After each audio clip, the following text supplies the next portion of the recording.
Has any period in South Africa's history witnessed a higher interest rate than the past 15 years?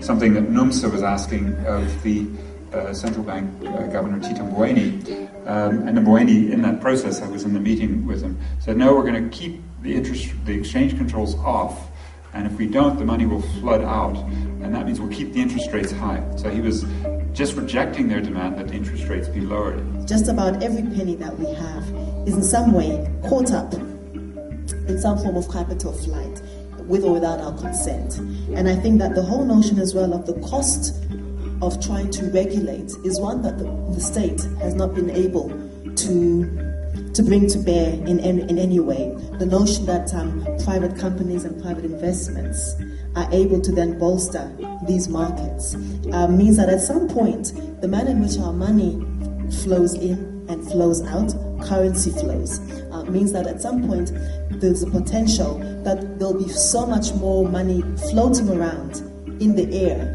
that we're not able to put a definite value to it.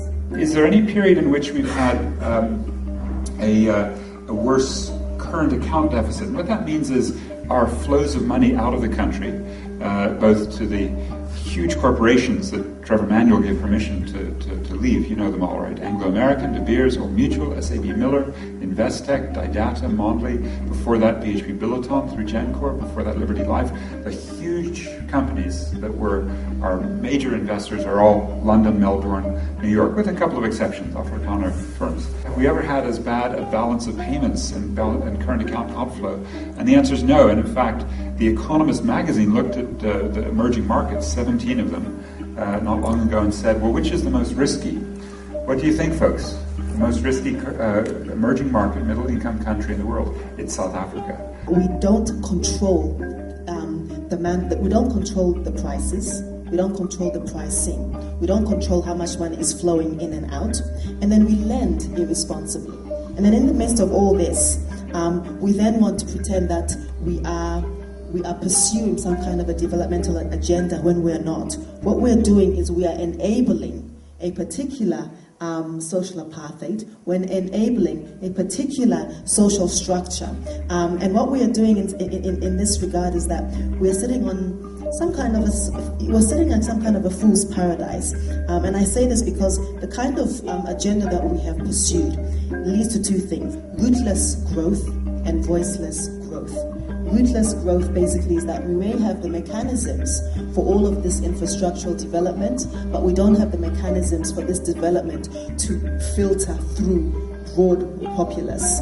And the second is voiceless growth, whereby because there's this deficit between democratic structures and participatory democracy, and all of the things that are happening in the economy, all of the things that are happening in the market, all we feel as communities is an instinctive sense of discontent and dissonance and distance from all of these processes that are taking place. So as a result, the byproduct of this is voiceless growth, whereby more and more of us feel really cheesed off and we're not entirely sure why. So one way or the other, the groundswell is quite ripe, and one way or the other, the crisis in accountability, in democracy, means that at some stage these issues are going to conflate. There isn't enough money going around to maintain the retail sector.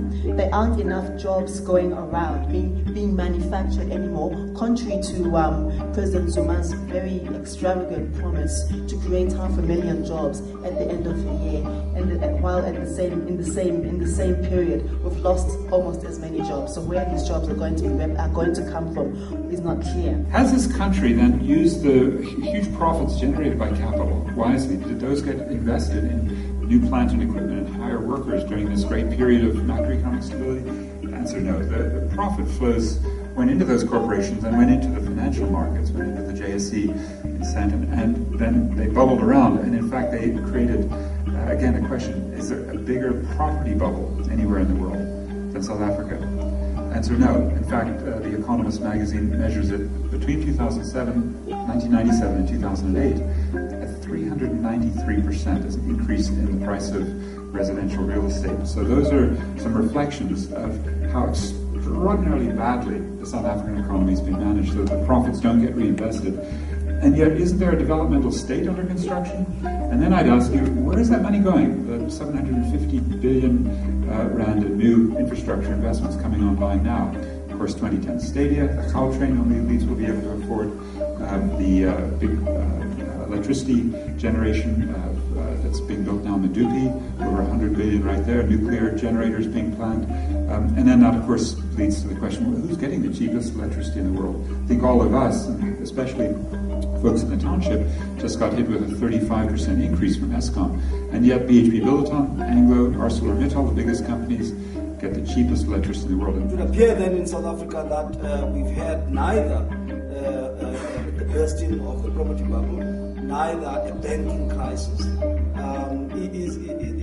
Is there a way then of matching this to what are obviously kind of worrying tendencies within South Africa? Is there any kind of credit to be given to the fiscal management and things like that? On the fiscal front, the other slight shift is away from the budget surplus that Trevor Manuel ran. He basically didn't spend the money that the South African state had over the past few years and ran a surplus for about 3 years. And that's now gone into a deficit.